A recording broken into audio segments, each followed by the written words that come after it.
where our academic partners can talk openly. So this is not a Stornaway only event. If you have other tech software you want to talk about, you are allowed to talk about it. The idea is to grow practices, grow education and understanding about what people are doing elsewhere. And I guess the reason we're sponsoring it is that we started to see, I think our academic partners were probably the first people to show us the potential of a non-linear storytelling tool and what the kind of next generation content could look like. So it's obviously very exciting for us to have you all here. I'll tell you a bit more about ourselves for those of you who don't know after I've introduced our host for this event, which I'm delighted to introduce Roy Hanney, who is an associate professor at Southampton Solent University.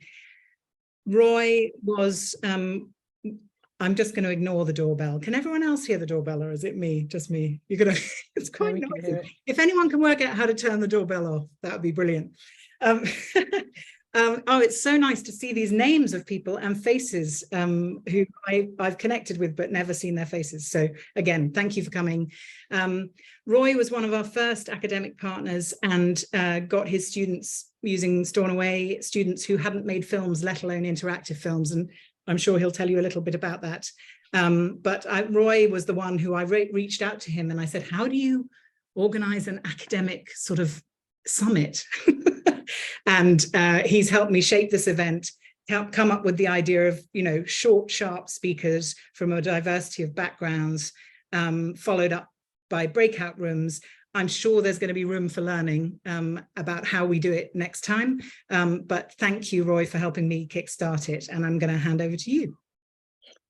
Thank you. Let's make sure I'm not on mute. Yeah. So, okay. Well, first of all, thank you for organising it. It's a great opportunity, I think. I hope that we can build some legacy off this and make it something that maybe is something annual, because this is a very new emerging area for educators, and it's great for us to share practice. So I'm just going to talk very briefly about my experience, some of the things that we've done. I got involved, I think I first of all met Kate and Rue in 2019. I was introduced by a colleague, and I was just preparing to run a drama production module that I've been running for some time. And the idea that we could actually work in an interactive way with that drama module seemed really, really interesting. There had been previously there had been an interactive drama module at Solent University that someone else had run, and that had just been all on paper. And I was always thought, well, this is crazy. You need to actually make it interactive. So we had a go. And one of the attractions, especially at that time, that I think Stornaway was still quite a new, evolving business. And so the idea that we could actually partner with them as a sort of knowledge exchange, where myself and the students become part of the R&D, that seemed like a really, really powerful, really exciting thing to do. So we ran, I think the first version was in 2020, 21, 22, and then we ran it again this year. Incidentally, you know, I was kind of new to interactive filmmaking, so I had to learn quite a lot. And the sort of questions that I was asking, the sort of questions most people are going to ask when they first come to it is, how do you teach and design the selection of decision points? And what is the difference between teaching screenwriting for linear and screenwriting for interactive? And I think I came to a very simple conclusion.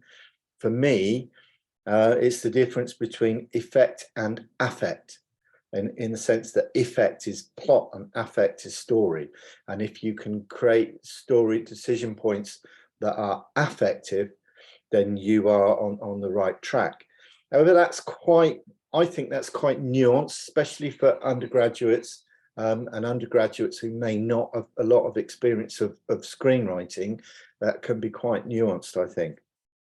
Anyway, I managed to publish a journal article. It was a conference finding, so I'm just going to put the link in there. So if you want to find out all about that, you can go and read that. This year we actually got Rue down to, I don't know if some of you will know Rue's Kate's partner in the business, and he actually came to Solent University. It was very exciting because I'd never met him face to face before. So that was interesting experience. And he came down to work on a rapid prototyping workshop that I ran for our students this year. And the aim of that was to try and get our students using the platform quickly, get them to use it in a sort of friendly, playful, scaffolded way, and to sort of also get them to work through a design methodology without actually kind of sitting there and giving them a lecture about that. So it's like literally pile in and do it. So Rue was there. They'd already signed up on the platform, so they might have had a play with it. We set them a story starter, which was two friends are walking along an alleyway late at night on the way home. They see a light on in an empty, abandoned building. They notice that the door is ajar and it looks like it has been forced. And so that sort of implies a decision point for them.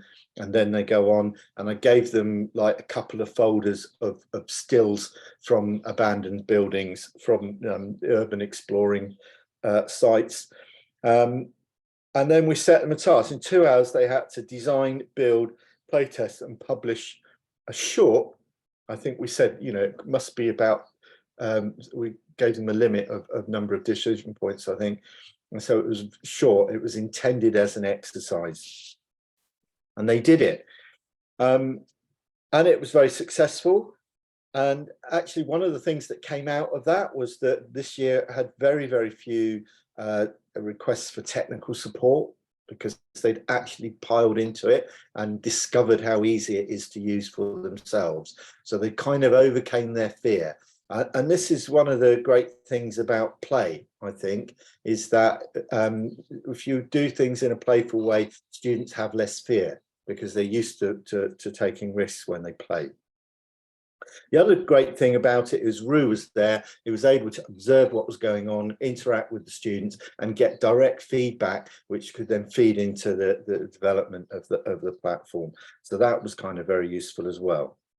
So just to conclude, you know, the area of ongoing struggle for me in terms of this platform and working in interactive is around the area of script writing, because in order to write a script and format it, at the moment that needs to be done on another platform and then brought into Stornaway. And some students started to do that, but it meant they were working across two platforms, whereas other students just didn't do that. They just kind of wrote into the script box. And that means that A, they're not learning how to format the script, and they're also not producing a formatted script. And the reason that's important is because a script is a specifically constructed blueprint for a project. Now, I know people will talk about a screenplay as a work of art, as a literature, but it is actually also, and has always been intended as a blueprint, for a project plan. And so immediately when you go into pre-production, having kind of drafted, signed off, locked down the script, you go into pre-production, the first thing you do is you break down the script.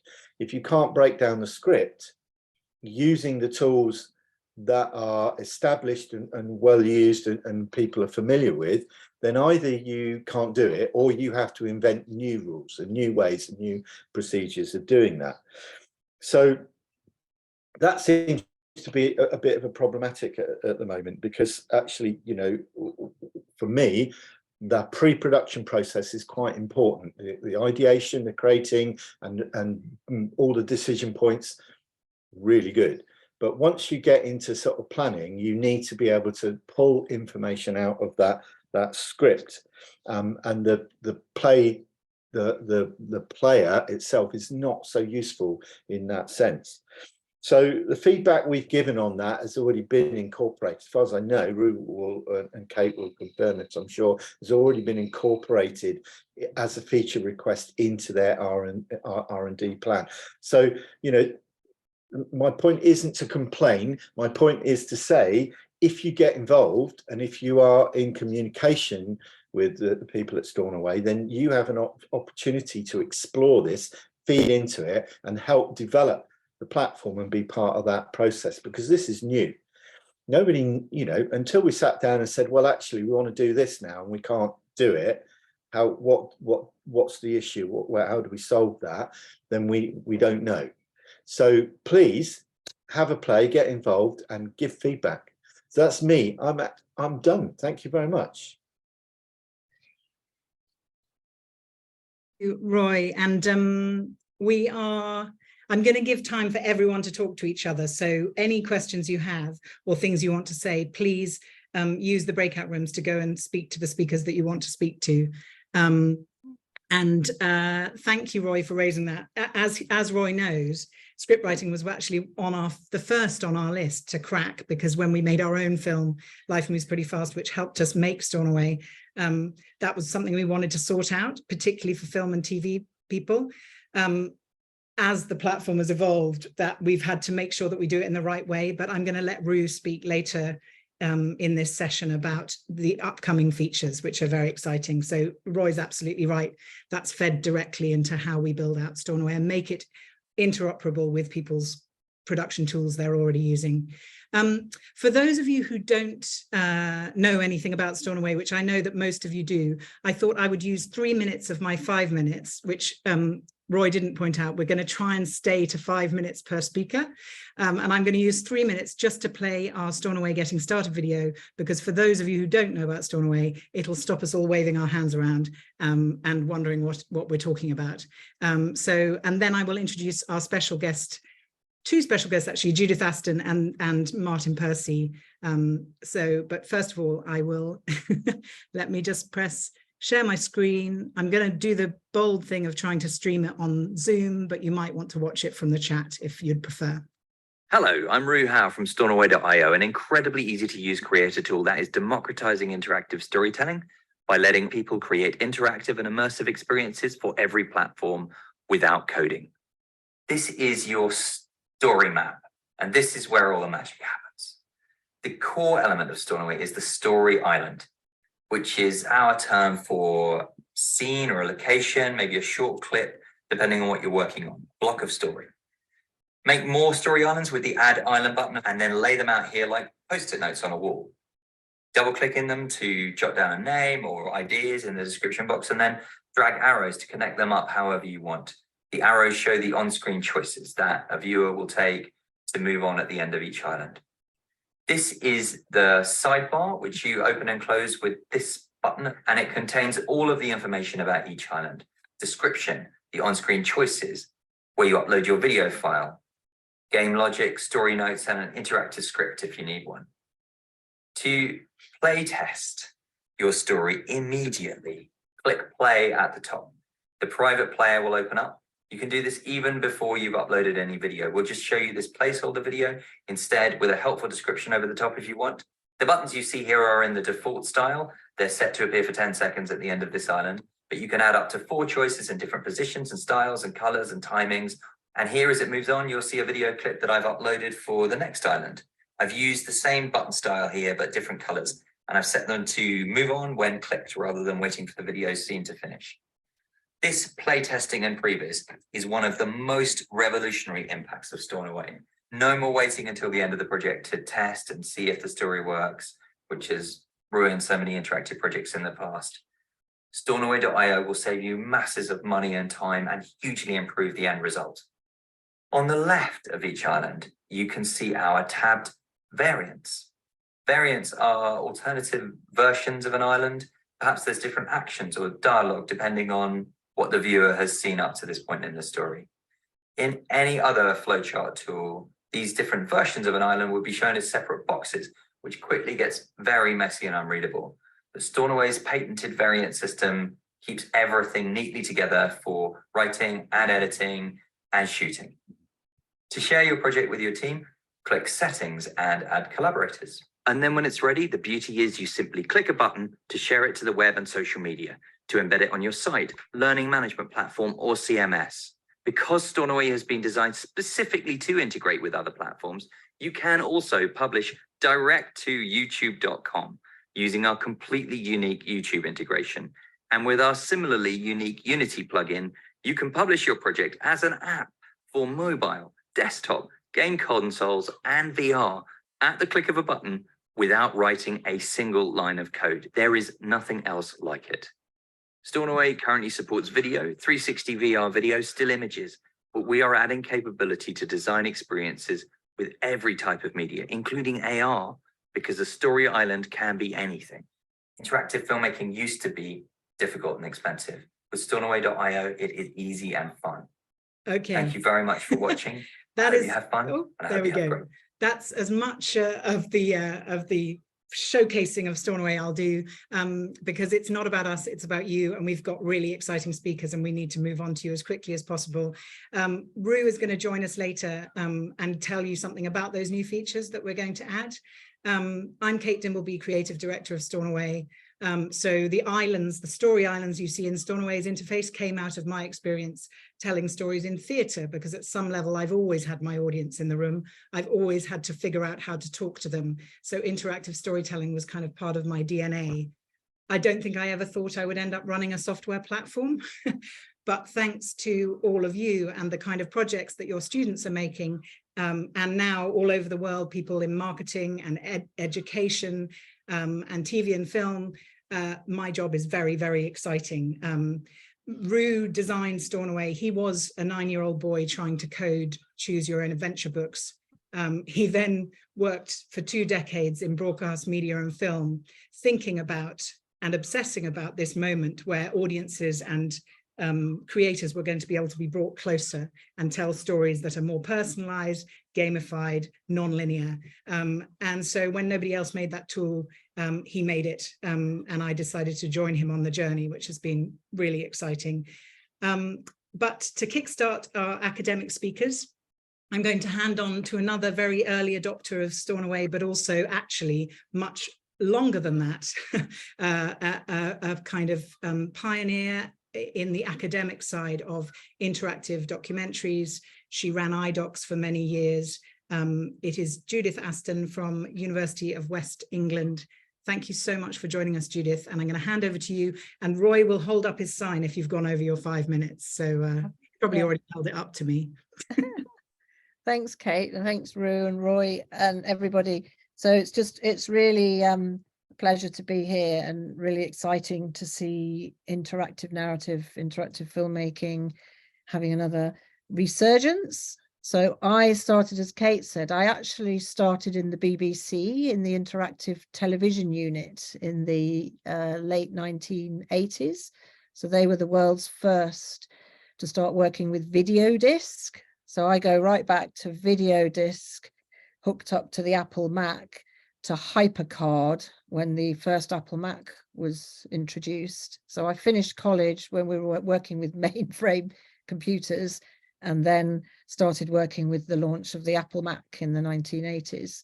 So I'm, for my sins, one of those people who's very stubborn, who kind of saw the potential and got excited by HyperCard, by all the way you could rework with interactive multimedia, using these nonlinear database systems, using the split screen, working with the multiple. And I've kind of worked across academia and industry, but I moved into the kind of art school environment at UE Bristol, where I've been ever since, set up iDocs, was teaching multi-platform documentary making in the sort of mid-1990s. And I've kind of worked, so we started with HyperCard, then we went to Director, then we went to Flash, then we went to tools like Clint, and one by one, they sort of fell by the wayside. And I was just really stubborn and determined to keep the flag flying for the potential of that I kind of still really believe in these interactive authoring tools. So when Kate and Rue popped up, you know, not only inventing this brilliant new tool that's described as the word, or has been described as the WordPress of interactive authoring tools, so accessible and easy to use, but not only that, that they are neighbours of ours in Bristol, you know, that's just really exciting for me. So we met at one of the iDocs symposia, So IDOCS looks at evolving practices of interactive documentary, and we've had 5 international symposia now, and we've brought together academia and industry. So people like Brett Gaylor, the head of Mozilla, really big filmmakers from the National Film Board of Canada. There's a few IDOCS people here today. We're not doing symposia now, but we're doing more online community conversations and more distributed collaborations. So IDOCS still exists. And then I'm also working on a project called Polyphonic Documentary, which is about, it's kind of going back to the reason why I set up IDOCS in the first place. So it's about polyphony, the multiple of voices, the non-linear pathways that you can create using interactive authoring tools, which is what draws me to it. And as I say, I've been teaching this since the 1990s. It's kind of come and gone with various waves. But then I've been running an experimental film module. And during the pandemic, we set up a project with our first year. So I'm on a filmmaking course that has a dialogue with film and creative media. And I set up a project with our students to make a short experimental film. Most of them were working with, linear, but I got Rue and Kate in, and we did a workshop and introduced Stornaway into the mix. And we had, a couple of projects that came out of that. One was Kate Moody with a couple of other students who's now working with Stornaway. She's just graduated from our course, and her project got into Encounters Short Film Festival. And we're talking a lot about now on a filmmaking course, what opportunities, the different opportunities there are for our students with their filmmaking skills. And it's not all film and television in as we used to know it. There's opportunities such as interactive filmmaking. And I'm just really excited and delighted that my stubbornness appears to be paying off, in that there is now a new wave of interest in interactive authoring tools, with tools that are accessible. And Stornaway is making really great waves all around the world. And so yeah, interactive authoring isn't dead, as I knew it wouldn't be. It's just a case of hanging in there. These things going pendulums, they come back round. So my question to everyone, I think Kate's going to put the link to her project was called Lost and Found. And then the polyphonic documentary is IDOCS practitioners from around the world exploring in a more experimental way how we can use it to shift our own ways of thinking about narrative and storytelling in a more globalized context. So it's not all hero's journey, it's not all beginning, middle, end, dramatic arc, looking at tools like YouTube, where literacies are evolving. But my question for you is, what is it about interactive authoring tools that fascinates you, or that, brings you here? And how would you like to see Stornaway develop and evolve? Because that's a really exciting thing, that this tool is being developed. It's dynamic and it's evolving all the time. And we have, as Roy said, an opportunity to be part of that conversation. So that's me. Thank you. Thank you very much, Judith. And yes, Kate, keep an eye out on the chat, everyone, because Kate is including all the links that all of our speakers are talking about. And we've got 5, 6 more speakers, which I think will still give us time for a good breakout room for you to ask questions. I'm going to hand on immediately to our guest speaker. I was so pleased when he said yes to this. Martin Percy has been working in the sort of, particularly in the educational side of interactive media for most of his career. He's won BAFTAs and Emmys, and he also, much to our delight, recently worked with Liz Karns from Cornell University, who's also here and will be speaking after him. So I'd like to hand the baton over to Martin Percy. Lovely. Thank you, Kate. So, hello, everyone. My name is Martin Percy, and I am going to be talking, obviously, about interactive films, specifically why and how. So, are you able to see my screen? Great. Okay, so interactive films, why and how? Now, just a note, I will be mentioning briefly suicide and cardiac arrest, but why? Why create an interactive film? After all, it's a lot harder than creating a linear film, so why bother?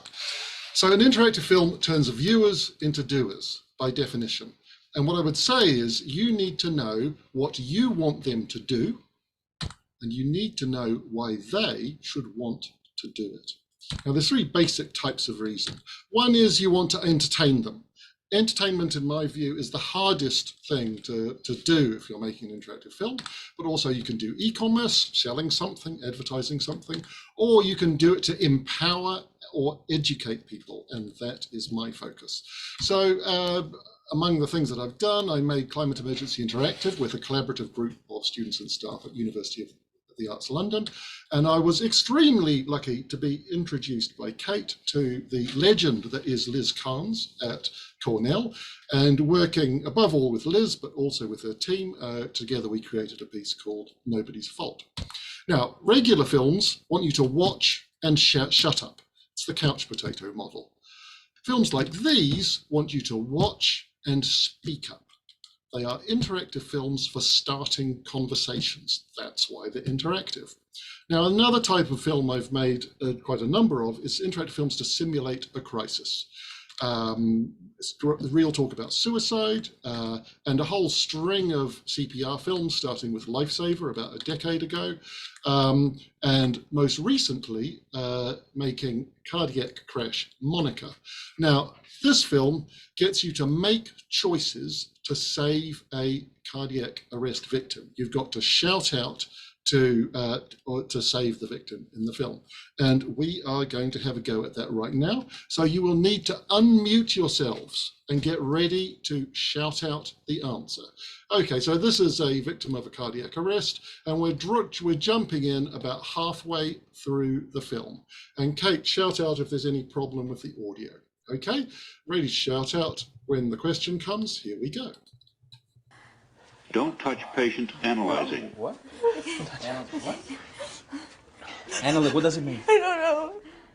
Shock advised. Don't touch patient. No. What does it mean? Press flashing shock button. Press but no, Monica. No, Monica, what are you doing? Please don't do this. Don't Monica, do this. let's wait. So, what do? Wait for the ambulance or press the shock button now. What do we do? Press the shock now. Press button. That's right. For every minute you wait, Emily's chance of survival goes down significantly. So you need to press the shock button now. Wait for the ambulance. Press flashing shock button. Do it now. There's no point in doing it right now. Please don't do it.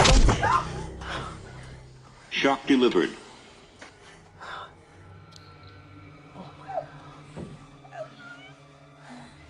Start CPR. Again? Again? Okay, so that gives you an idea of Cardiac Crash Monica. And well done, you got the answer right. Okay, you might be saying, well, that's all very well, but does it actually work? So Climate Emergency Interactive, they tested factual recall and found that factual recall of the interactive version was 170% higher than the equivalent linear version. There's been formal published medical research on Lifesaver and films using the cardiac crash approach. It found that on iPad, it's 29% more effective than face-to-face training. And with a PC, it's 47% more effective than school teaching. And several lives have been saved by people who learned CPR from these films. So why make an interactive film? Why turn viewers into doers? To empower and educate them better. Okay, how?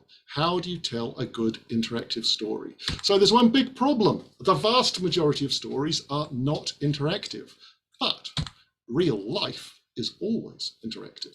So I suggest what I always do is in your interactive film, don't set out to tell a story. Instead, set out to build a model of real life. So Cardiac Crash is not a story about cardiac arrest, it's a model of a real life cardiac arrest. Now, of course, these films do end up working as stories, but they're stories where the interaction feels natural and intuitive. Provided, of course, that your software works well. Interactive film software works well, which is why you need Stornaway. So, and which is why I was delighted to speak today. My question is, what do you want from a book about how to make interactive films? Because I am writing such a book. I have it in a beta version, and please join me in the breakout room if you'd like to discuss. Thank you very much. Thank you so much, Martin. That was a whistle-stop tour and very impactful, like your films, which leads me, and Martin will be in a breakout room, but also feel free to put questions in the chat that you can, we can all multitask because we're watching non-linear films. So, you know, we don't have to just stick with the linear. So I'm going to hand you over now to Liz Karns, Senior Lecturer and Provost Fellow from Cornell University. Liz approached us a year ago now, maybe, with an idea she had, because she had found Stornaway and she'd worked in data ethics forever. I'll let her tell the story. Really excited to have you on the panel, Liz.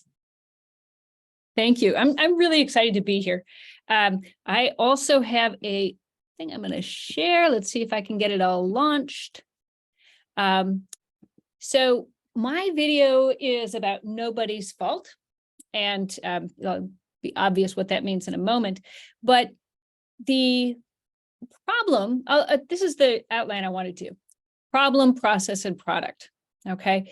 So my problem is that I teach data ethics, data science ethics, and my students at Cornell, they're fantastic. They are technically able to do anything. So when I teach the stats side, it's easy. When I try to bring in the ethics side, if you go to theory, nobody hears you. Nobody, right?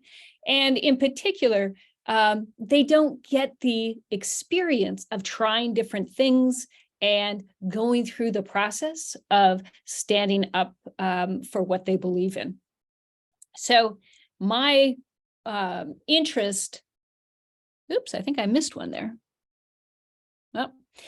Was to connect this, my model building, like this is the statistical model building, the sort that is all around us now. All of your artificial intelligence is based on this very simple statistical model. And connecting students with the reality of the people who have to live with those predictive models. So payday loans in the US is a indicator, I would say, of your life is sort of in a spiral, right? You need money, you're willing to pay a lot of interest in order to get it. And I want my students to understand what that's like to have that kind of conflict within you. So the process that I went through to try to resolve this problem, something more than just lecturing to them, was that, I am really flying through these somehow. I first started out by thinking I would do it in virtual reality. I, like many, I was really excited by this technology. I also looked at using game technology, trying to gamify the ideas. And I had a year to develop this project. That was the support I got from my institution. Neither of those worked out for different reasons. And it was December, and I was thinking, time is flying by. I will have nothing at the end of my year. And then I contacted Kate at Stornaway, and she said, talk with Martin Percy, see if there's some way you can connect. And to make a film, to make an interactive film as opposed to a virtual reality experience. And I think there's something really useful about thinking through how virtual reality obviously is unscripted for the most part and has a different educational component to it than a film does. A film, you can actually direct students to different ideas. But what do I know about making a film? Nothing. I teach statistics. I'm a lawyer. This is not my thing. But we did it. We started in December, and I hired an assistant director who helped me put together all of those actor pieces. We had a script that I'd been working with And Martin helped me convert then to a piece that the actors could respond to. And they did improv off of the video, or off of the script rather. And the way we actually worked it in the filming was that Martin was on an iPad, and then we had many technical people and our cast, and he was directing from the iPad. We would discuss things as we went. We spent one day in filming, and I have to say it was fantastic. It was a wonderful experience. And part of what I found out was that there are a lot of resources around. There's a lot of, almost every university has redundant systems and redundant technology, and you just need to find those people and bring them into your project. So it was really fun to assemble that team. So the product, we were 4 months from the time we started to when I was using it. And I want to play a little clip here, actually, of one of the student reactions to it. We've been getting reaction videos from students, which is like another sort of offshoot of this that I didn't expect. That's worked really well.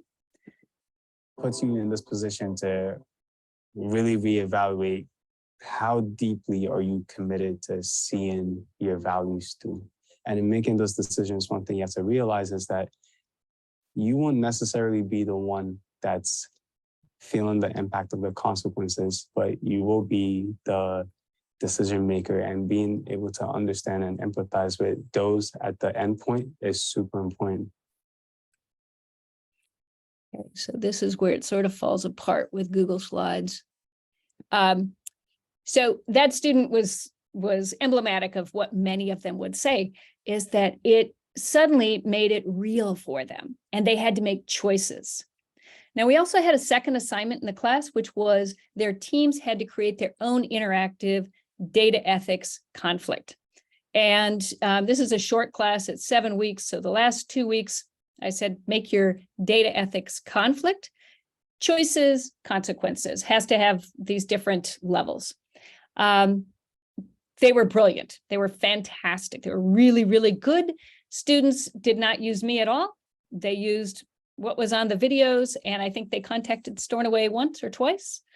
But one unexpected benefit was that, let's see if I can get that up here. Students reported to me, many of them, that the building of the islands and linking together the concepts made them talk more amongst in their group about ethics themselves. And this was just like fantastic. As a teacher, I was so excited to see that the tool reinforced the concepts, and it was just really delightful. I'll say that it's been a big success already. The class certainly liked it, and what the problem right now is figuring out how I distribute it to other people along with some teaching materials. So it's a good problem. It's a good problem. Thank you. I'm sorry. Oh, you've got your question. No, Roy has just reminded me that we're 5 minutes, but you're so interesting, Liz, you can keep going. Oh, I'm sorry. Here's my challenge. I'm sorry. What emotion or action do you want your students to leave the experience with? Right? So if you want to join me in the breakout room to discuss that, that'd be great. And here are my links. You can look at the video itself, or a behind the scenes one that the tech folks put together as well. Thank you. Sorry to jump in there. Thank you. I said I'd be the monitor, but it's really fantastic, Liz. And also you are someone who took the whole thing beyond where we could have imagined it, in that a way of getting your students to actually use the tool to think through things. I think it's something we hoped for when we made Stornaway, but to get that back was just really fantastic validation of the way it helps you to think. Because let's face it, we don't think in that way most of the time. And I really recommend you check out the film that Liz has made about the making of, which is in the chat there, but also the film itself. It's really powerful example of I guess again, why this kind of medium is needed at this time in the world, where it's more chaotic, more unable to understand it, and the more we need to understand complex things more simply and be able to talk about them. So thank you very, very much, Liz. Right, we're going to shoot on to, is John Moore in the house now? We didn't have him earlier. I don't know if you're here, John. You are there. Yay. So, John, sorry, can you hear me? Yes, we can hear you. All right. So John is share my screen really quick. Oh, sorry. No, it's fine. John is from Austin Community College. He is, I know a lot of you have been talking about interactive films because I think there's a understanding that it's very separate to immersive, but again, with our Unity plugin and the 360, we've been trying to encourage academics to play with the 360 tools with their students as kind of gateway VR experiences. And John at Austin University has, Austin Community College rather, has really gone far and beyond. So I'm really excited to hear what he has to say. Okay, well, thank you so much for having me kind of across the pond here. I am going to do this in true Pecha Kucha style, and I have a presentation where each slide is timed to 20 seconds. So if it advances beyond me giving a transition to the next one, then, you know, just pretend we're in a pub and, you know, I'm giving you a PowerPoint slide right now. Okay, so hello, my name is John Moore. I am writing to you, or I'm coming to you from Austin Community College here in Austin, Texas. And today I'm going to talk to you about some of the uses that we use for virtual reality. Now, I'm not really going to go into a lot of the software elements of it or the hardware elements. Really what I'm going to go see, it just advanced without me trying. Really what I'm going to do is just go over kind of a little tip for you really quickly. So basically, the first thing to keep in mind here is that I'm talking about 360-degree video, which is exactly what this is right here. Video that is so wide, it basically wraps around your head and you can look wherever you want to, okay? This is the actual camera we use, the Insta360 One X2. You can get it for $431. We have about 6 of them, and it's absolutely amazing. It's the size of a Roku remote, basically, you know? Each student gets one. We only get like 6 students or so, and it comes with a whole bundle. We use Premiere to edit it, to put sound together, to do all that good stuff. Premiere is kind of the go-to platform for doing all this. But again, that's not what I'm here to talk to you about, is not necessarily the tools that we're using here, okay? What I'm here to talk to you about is I want to give you one tip for virtual reality, how you can do it, and that is that I want you to think like theater when you're making virtual reality. That is our tip. Think like theater. That's what I tell my students all the time, okay? Theater is basically one giant frame. It is one giant frame, and that's what we want the audience to do right there. How do we direct their eye? How do we get them to look towards specifically what we want, okay? There's so many things going on at a stage at once. How do we get them to look exactly where we want? Okay, so let's think about the things that theater do to kind of draw our eye. Well, let's look at these 2 Kevin Harts here right quick. The first thing that theater does to kind of draw our eye in is blocking, okay? Bringing one actor, one character, one person closer to the frame than the other. You look at this and you say, which Kevin Hart is my eye drawn to? Well, clearly it's going to be drawn to the one in the foreground right there. This is a film called A Little Off the Top that a student of mine made. Your character is basically in the center. They're getting a haircut. And meanwhile, the entire time, a barber is circling them. This is a perfect vantage point because it draws the eye. You don't even have to worry about the agency you're giving somebody because it draws the eye. Now, the cool thing about this is when one thing ends, when a decision comes up and they have to choose, they automatically start the next slide looking wherever the character is. And it works all the time. You know, the person doing the VR isn't normally looking off in the distance. Okay. They're normally following the character with their eye. Think like theater. Here's another thing that we use in theater: lighting. When the entire stage is completely black and you have one thing that's lit, your eye is going to be drawn there. Okay. Now, the great thing about this film that I was just telling you about is it's a silent film. And whenever somebody speaks, basically a one of those old timey silent film word things would pop up. But the great thing is everything is black except for this on screen. So it draws your eye automatically towards what those words right there. It's basically the same as putting a spotlight. You're giving the viewer agency here. They can look wherever you want to, but you're guiding them. Here's another thing, sound. Okay. If there's a little bang somewhere, my eye is going to be drawn to that.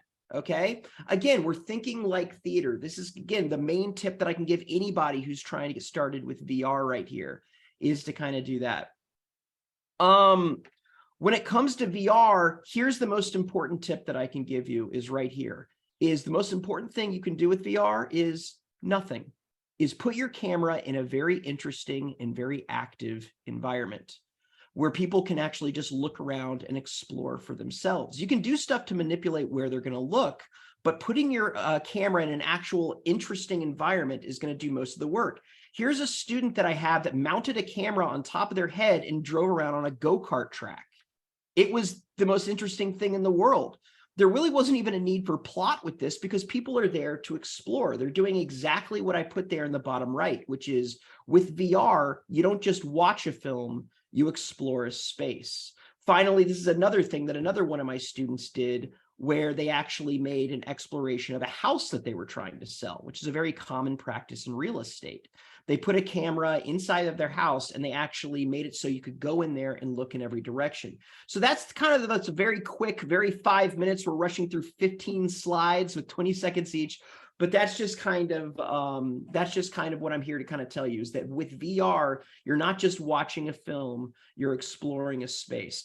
And I just wanted my question to each one of you is with student projects that you have done in the past with different student projects that have been non-VR, how could VR have improved them is basically the thing that I want to know.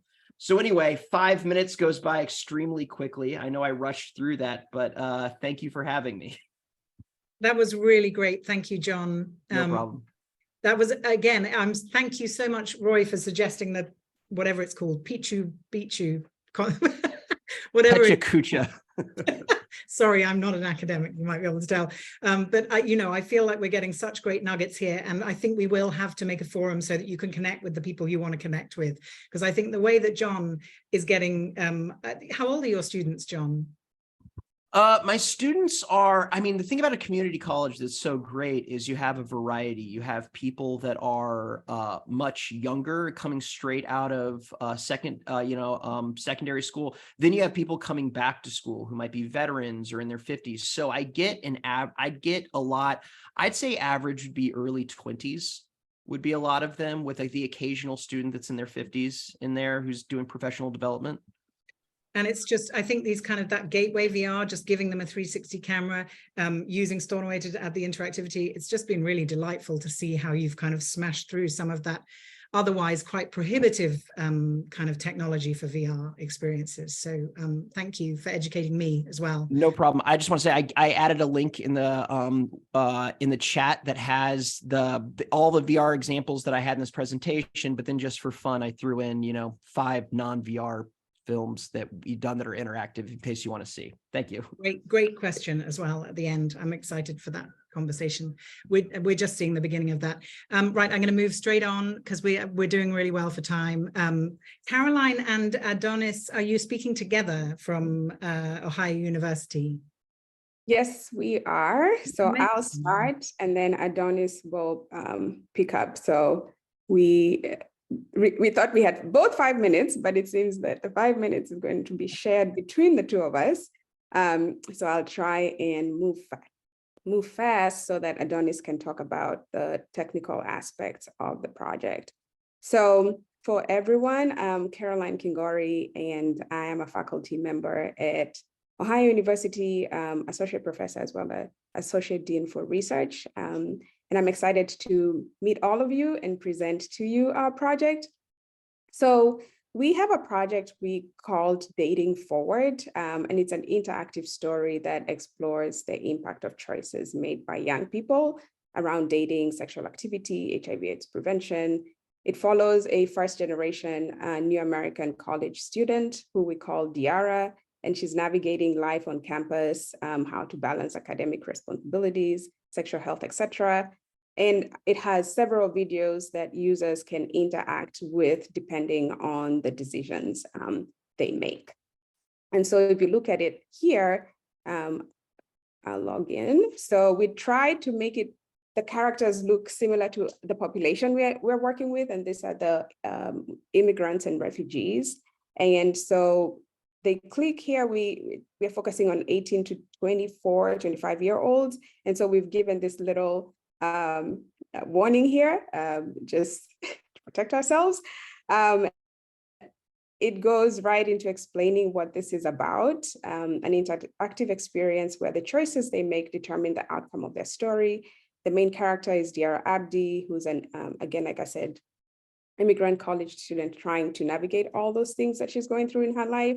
And so we instruct the players that whatever to play, they have to watch and listen to the videos, and then use the buttons at the bottom of the screen to move the story along.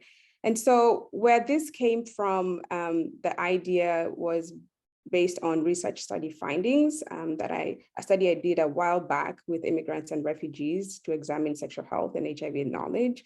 And some of the participants suggested hosting sexual health and HIV information on various media platforms so that they and other youths can have easy access, but also the agency to get this information on their own.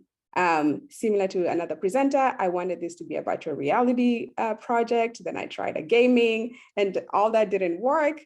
And then I met folks from the Grid Lab, and that's where Adonis is from. And Grid Lab serves as an innovative and creative center for students, faculty, and staff, and it's in our college.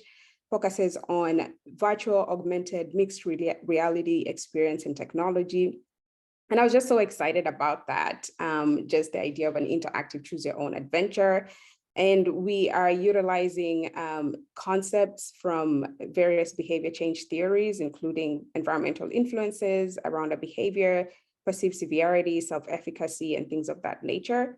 The best part about it is we use students and young people to create this project. And so they were involved, students were involved in the pre-production, the screenwriting, the production, the shooting, and the filming, post-production, editing, and integration on Stornaway. And Adonis served as the one who was supervising them. And since the story focused on young adults, we also hired actors who are young to represent that population. And it was funded by Columbus Foundation.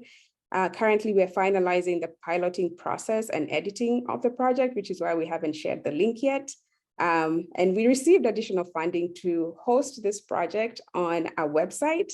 And this website will also provide accurate resources. So we're going to provide more information about health related to reproductive and sexual health, but also other health information. And that website is also called the New American Health Resource, focusing on immigrants and refugees, but it can be used by anyone. So it's a collaboration between Ohio Grid Lab, between our college, and also between the community-based organization called Ethiopian Tawahido Social Services that serves immigrants and refugees.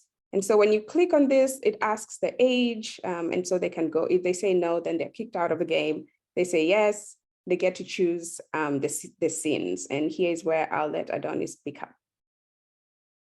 All right, good day, everyone. So let me also add a little bit of what Dr. Caroline mentioned, that it started as a VR project, and we could have done that one. Like, I think that would have been ideal, but the problem is that we didn't get enough funding for this. So we decided that maybe we can, like, you have to be nimble in every project that you do. So we decided that how about exploring an interactive project? And I think what Roy mentioned about earlier about that you should start with a good script, like thinking about like how it works. You have to consider the concept of combinatorial explosion. So with that, like you have to make sure that you have less characters so that it's easy to manage. So that's one tip that I'd like you to bear in mind when doing either VR or interactive videos. I feel like having worked with VR projects, there's no much big difference between an interactive video and a VR project, like in terms of script writing. It's just that I think VR requires more funding, and it's also been a little bit challenging. Like shooting 360, you have to consider all the environments. So that's the biggest challenge that you will encounter.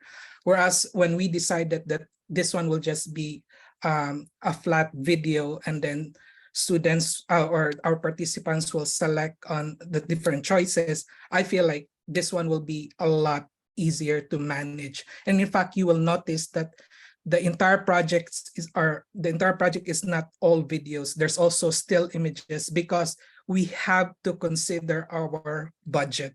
So that's why, like, you have to make use of whatever, like, resources you have. So as what you're seeing right now, the project, like, has 3 episodes, so you just have to play around with it. And I think that's it. Like, my biggest takeaway, like, if you join our breakout session, is that if, like, this one is just our test pilot, and we want to really, like, Dr. Caroline's idea to make it into VR. So when working with Stornaway, we realized at that time, like, the VR capability is not yet available when we're doing this project, but it's good that we have right now. But still, there are a few things that we have a wish list that we can ask Stornaway, like, if this is possible. Like, one of those wish lists is like the multilingual language in the subtitle. Like, if we have participants outside the US, like can they be able to, like, still understand what's going on in different languages?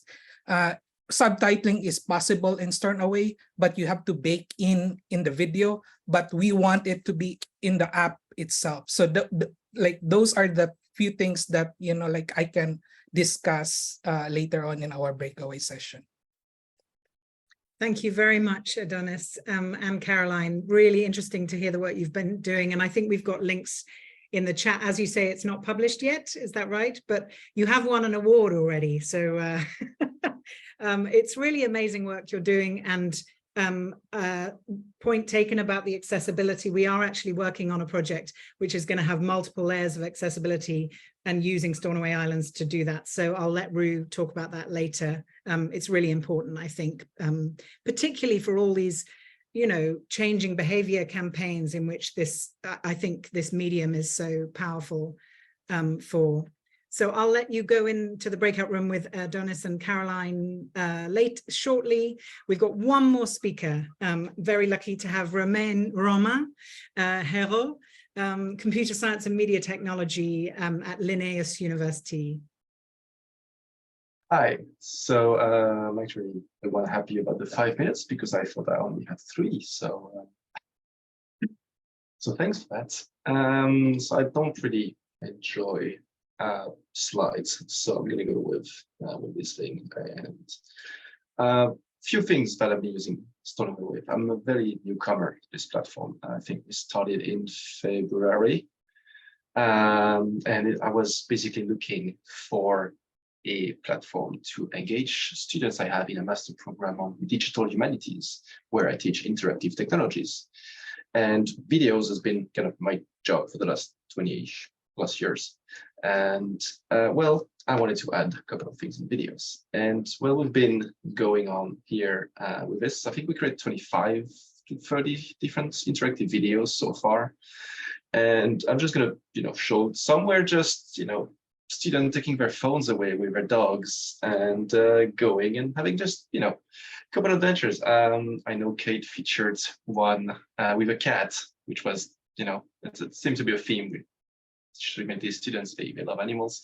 So this one is just playing with, playing with dog. But we have Vincent, who was featured having walking his cat. So that was fun for them. But some of them took them a bit more into their own field, which was humanities, and bringing interactive content to, well, tell stories about the evolution, and they use different elements such as the buttons or the hotspots, and then you can explore and continue thing like this. They try to use 360. I think this one was the actual fail. There is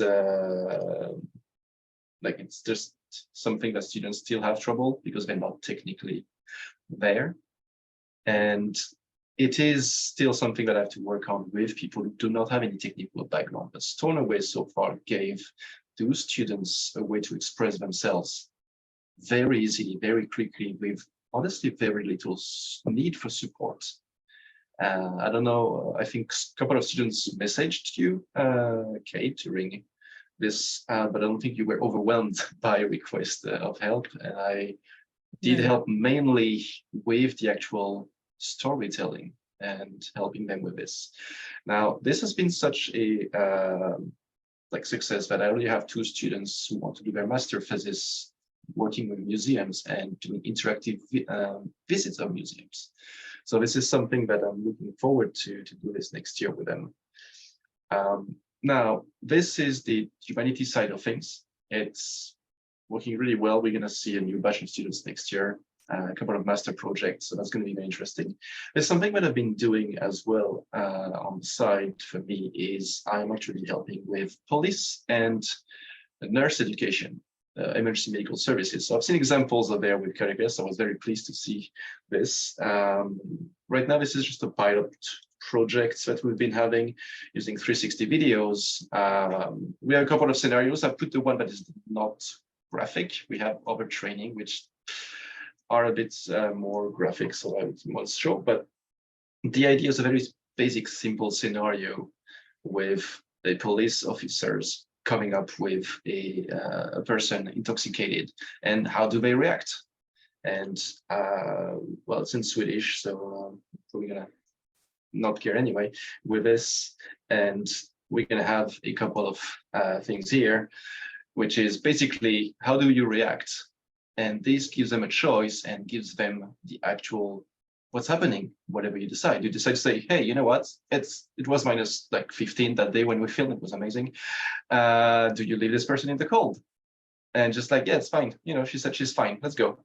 And that doesn't end up well. There's another choice, which is, you know, take this person into the police car to drive her to the police station in like sober up, which end up pretty bad because there is a seizure in the car and then you can't react and there is a problem. So there is a lot of things and there is a lot of discussion happening. These videos are made to be used in a classroom setting to start with, to trigger discussion in classrooms. And then students can later watch them and all this, but the idea is to really have the instructors going through each of the choices and discussing these ideas.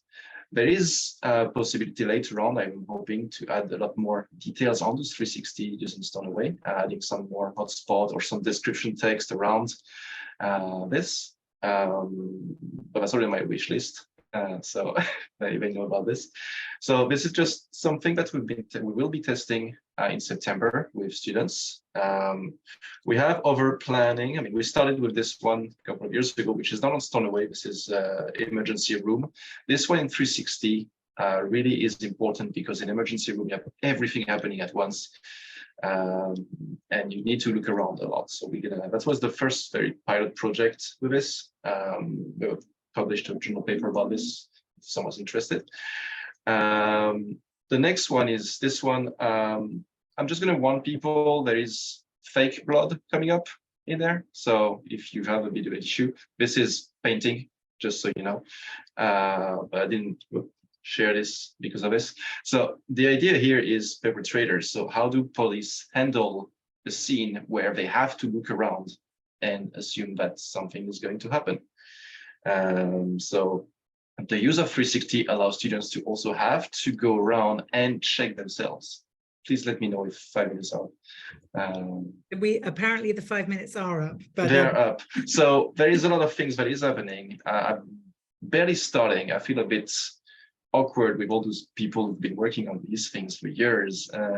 But that's the imposter syndrome, and I'm right in there. So my question here is, how do we make use of 360 scenes to encourage people to explore it and not to just focus on one point and stay 75% of the time watching one thing. That's it. Fantastic. Thank you very much, Romain. And I think there's no hierarchy in terms of experience. I mean, obviously, we learn a lot from people who've been doing it for a long time, but I would say the future is all part of, you know, what students tell us they're making, what you make, you know, that's the conversation, isn't it? Right. It's 10. Thank you so much for sharing your speakers and your questions. And now hopefully I'm going to click my fingers and that very same Kate Moody, who made a film for Stornaway back in the pandemic, who now works for us, is going to create some breakout rooms for each of the individual speakers. You can talk about the question they asked, or you can just have a nice chat. I'm just now going to fill time while she sorts that out. How long are we in breakout rooms for, Kate? So I think because we're due to finish the whole session in 20 minutes. So